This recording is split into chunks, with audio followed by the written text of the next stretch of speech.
చేస్తా. పర్ఫెక్ట్‌గా ఈ ఇమిటేషన్‌లా కాకుండా ఒక సిట్యుయేషన్ చెప్తా మా ఇద్దరి మధ్యలో జరిగింది. హ్మ్. నేను అప్పుడు ఇంకా కాలేజ్ చదువుకుంటున్న రోజుల్లో నాగేశ్వరరావు గారు త్యాగరాయ గాన సభకి గెస్ట్‌గా వచ్చారు. హ్మ్. మనకు ఆర్టిస్టు లోపల నుంచి తన్నుకొస్తా ఉంటాడు కదా! సో, నేను కూడా రెగ్యులర్‌గా త్యాగరాయ గాన సభకి వెళ్ళేవాడిని. ఏదన్నా నాకు బెనిఫిట్ అవుతదేమో, అక్కడ ఎవరినన్నా పరిచయాలు పెరుగుతాయేమో అని చెప్పి. సో, ఒకసారి ఎళ్లి నాగేశ్వరరావు గారు మంచి ధోతి కట్టుకొని ప్రాపర్‌గా ఆహ్, ఏమంటారు దాన్ని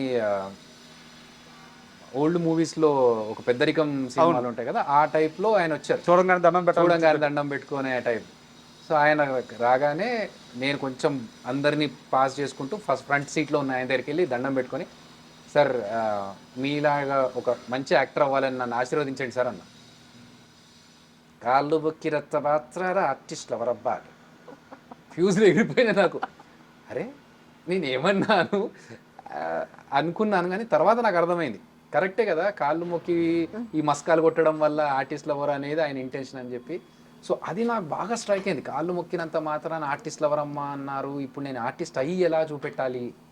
అని నేనెప్పుడైతే ఒక స్టేజ్ ఈవెంట్‌లో యూఎస్‌లో ఆయన గెస్ట్‌గా వచ్చారు. నా పెర్ఫార్మన్స్. ఇప్పుడు ఆయన ముందు జేయాలి. ఆయన ఏమంటారో తెలీదు. ఏట్టా పెర్ఫార్మన్స్ అంటాడేమో.